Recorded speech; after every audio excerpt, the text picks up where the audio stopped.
MP కృష్ణదేవరాయలు గారిని మన వరకపూడి ప్రాజెక్టుకి ఫారెస్ట్ పర్మిషన్ తీసుకొచ్చినటువంటి కృష్ణదేవరాయలుగా మాట్లాడాల్సిందిగా కోరుతున్నా.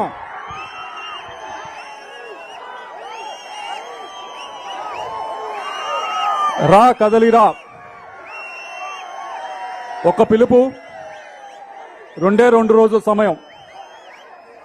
పల్నాడు నలుమూలల నుంచి కూడా పెద్ద ఎత్తున ఈరోజు దాచేపల్లిలో మీరందరూ కదిలి ఇక్కడ రావడం జరిగింది.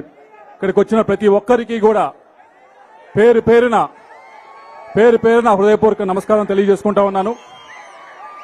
వేదిక పైన ఉన్న పెద్దలు, టీడీపీ అధ్యక్షులు నారా చంద్రబాబు నాయుడు గారికి, వేదిక పైన ఉన్న టీడీపీ నాయకులకు, జనసేన నాయకులకు, ప్రతి ఒక్కరికి కూడా పేరు పేరున హృదయపూర్వక నమస్కారం తెలియజేసుకుంటా ఉన్నాను. 50 రోజులున్నాయి ఎలక్షన్స్ కి.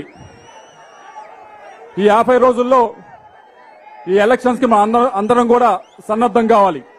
కానీ మీ అందరికీ చెప్పేది ఒకటే, ఈ ఎలక్షన్స్ ఏదో 2 కుటుంబాల మధ్య కలహం కాదు. ఈ 2024 ఎలక్షన్ 2 కులాల మధ్య, 2 వర్గాల మధ్య పొట్లాట కాదు. ఈ 2024 ఎలక్షన్ వారు చెప్తున్నట్టు క్లాస్ వారు, పేదవాడికి ఉన్నవాడికి అని చెప్తా ఉన్నారు. అది కూడా కాదు. పల్నాడులో ఈసారి ఈ ఎలక్షన్ ఈ ప్రాంత ప్రజల సమస్యల గురించి, ఈ ప్రాంత ప్రజల బాధల గురించి, ఈ పల్నాడు ప్రాంత ప్రాజెక్టుల గురించి ఈ 2024 ఎలక్షన్ జరగబోతా ఉంది. మీ అందరికీ కూడా నేను సుపరిచితున్నే. మీ అందరూ కూడా గడిచిన 5 సంవత్సరాల నుంచి కూడా నన్ను చూస్తూనే ఉన్నారు. నేను ఏ వేదిక ఎక్కినా కానీ అతిగా ఎవరిని పొగడలేదు, అలా అని చెప్పి ఎవరిని కూడా ఎక్కడా కూడా విమర్శించింది కూడా లేదు. గడిచిన 5 సంవత్సరాలు కూడా నా సమయం అంతా కేటాయించింది కేవలం పల్నాడుకు సంబంధించిన సమస్యలపైన, పల్నాడుకు సంబంధించిన ప్రాజెక్టులపైన. ఈ 5 సంవత్సరాల్లో మీ అందరూ అడగచ్చు నన్ను, ఏమయ్యా ఎంపీగా ఉన్నావు, ఏం చేశావు ఈ 5 సంవత్సరాల నుంచి, మళ్లీ వస్తున్నావు, అడగబోతా ఉన్నావు ఓట్ల గురించి అని చెప్పి మీ అందరికి కూడా తెలియజేసుకుంటా ఉన్నాను. ఈ ప్రాంతానికి సంబంధించి ఏదైతే మాచర్ల అలాగే వినుకొండకు సంబంధించి చాలా ఇంపార్టెంట్ అయిన, చాలా ప్రత్యేకమైన వరికపుడిశాల ప్రాజెక్టు ఉందో, దానికి సంబంధించి 60 సంవత్సరాల నుంచి కూడా ఇక్కడ పోరాటం చేస్తా ఉన్నారు. ఒక్క అడుగు కూడా ముందుకు పడలేదు.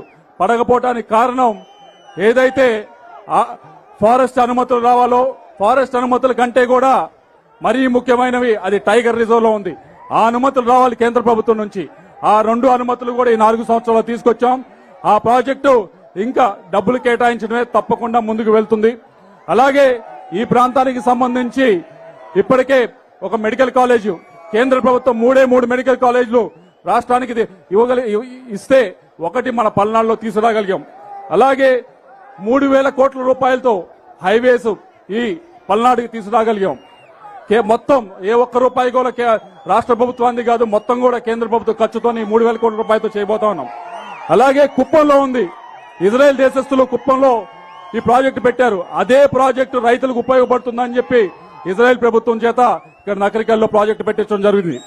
అలాగే 500 కోట్ల రూపాయలతో ఇంటింటికి కుళాయి నీళ్లిచ్చే జలజీవన మిషన్ పూర్తిగా కేంద్ర ప్రభుత్వం డబ్బులు తీసుకురావడం జరిగింది.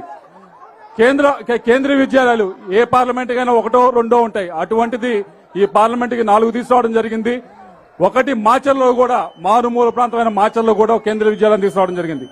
అలాగే రైతులు చాలా మంది వచ్చారు, నన్ను అడిగారు, అయ్యా మార్కెటింగ్ యార్డ్ లో డబ్బులు లేవు, ఏదైతే పొలాలకు వెళ్లాలో దానికి దారులు లేవు అని చెప్పి అడగడం జరిగింది. మార్కెటింగ్ యార్డ్ లో డబ్బులు లేకపోతే వదిలేయండి, మీరు నేను కలిసి చేద్దాం అని చెప్పి 400 కిలోమీటర్ల రోడ్లు, పొలాలకు వెళ్లే దారులు, ₹1 గవర్నమెంట్ నుంచి తీసుకోకుండా 400 కిలోమీటర్ల రోడ్లు వేయగలిగాం ఈ 4 సంవత్సరాల్లో కూడా. అయితే ఇక్కడ చంద్రబాబు నాయుడు గారు ఉన్నారు, ఆయన కోరేది ఒకటే, ఈ పల్నాడుకు సంబంధించి ఈ ప్రాజెక్టులు ఎంతో ముఖ్యమండి. ముఖ్యంగా మొట్టమొదటిది వరికపుడిశాల, దానికి అన్ని పర్మిషన్స్ వచ్చినాయి. దానికి కేవలం డబ్బులు మాత్రం కేటాయించాలి. కేటాయిస్తే 8 నెలల్లో లిఫ్ట్ ఇరిగేషన్ పూర్తి చేయొచ్చు. పూర్తి చేసి 1,25,000 ఎకరాలకి సాగునీరు అందించవచ్చు. 3 లక్షల మందికి త్రాగునీరు అందించవచ్చు. అది తప్పకుండా చేయవలసిన అవసరం ఉందని చెప్పి తెలియజేసుకుంటా ఉన్నాను.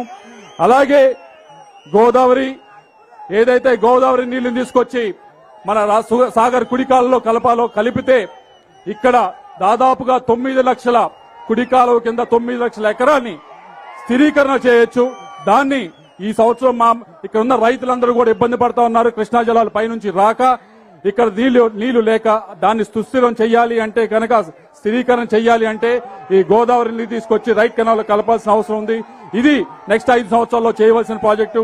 అలాగే జల్ జీవన్ మిషన్ లో 500 కోట్లు తీసుకొచ్చాం కానీ ప్రతి గ్రామానికి వెళ్తే ఇప్పుడు ఓవర్ హెడ్ ట్యాంక్ లో నీళ్లు లేకుండా ఇబ్బంది పడుతూ ఉన్నారు. దానికి వాటర్ గ్రిడ్ ఏదైతే కార్యక్రమం ఉందో దాన్ని కూడా చేయవలసిన అవసరం ఉంది. నెక్స్ట్ 5 సంవత్సరాల్లో మెడికల్ కాలేజ్ అయితే తీసుకొని రాగలిగాం. దాంతో పాటుగా ప్రతి నియోజకవర్గ హెడ్ క్వార్టర్స్ లో కూడా ఒక 100 బెడెడ్ హాస్పిటల్ ఇక్కడ కేటాయిస్తే బాగుంటుందని చెప్పి మీకు తెలియజేసుకుంటా ఉన్నాను. చివరిగా లాజిస్టిక్స్ హబ్ ఇక్కడ వినుకొండ గాని మాచర్ల గాని వెళ్తే ఎక్కడ ఏ గ్రామంలో కూడా యువత కనిపించరు. యువత 40 సంవత్సరాల కింద వారు కనిపిస్తే చాలా అరుదు. ఏమని అడిగితే అయా ఉద్యోగాలకు వేరే ఊరు వలస వెళ్లారు అంట. ఇక్కడ ఉద్యోగాల అవకాశాలు లేక అది తీర్చాలి అంటే ఈ లాజిస్టిక్స్ హబ్ ఇక్కడ ఏర్పాటు చేస్తేనే ఇక్కడ ఉద్యోగాలు వస్తాయి. అది మీరు చేయాలని చెప్పి కోరుకుంటూ చివరిగా ఒకటి ఈ ప్రాంతానికి ఈ జిల్లాకి మరీ ముఖ్యమైనది అమరావతి రాజధాని ఏదైతే ఉందో అది తప్పకుండా ముందుకు తీసుకువెళ్ళాలి.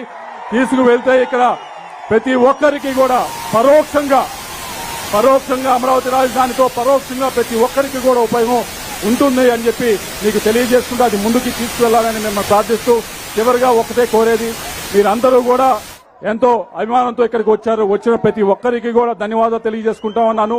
మీరు ఏ అభిమానంతో ఏ ప్రేమతో ఇక్కడికి వచ్చారో అదే ప్రేమని కొనసాగించాలని చెప్పి మమ్మల్ని ఆశీర్వదించాలని చెప్పి వచ్చే ఎలక్షన్ లో 2024 ఎలక్షన్ లో పెద్ద ఎత్తున మీరందరూ ముందుకు వచ్చి మమ్మల్ని ఆస్వాదించాలని చెప్పి మనస్ఫూర్తిగా కోరుకుంటూ నాకు ఈ అవకాశం ప్రసాదించిన ప్రతి ఒక్కరికి కూడా ధన్యవాదాలు సెలవు తీసుకుంటా ఉన్నాను.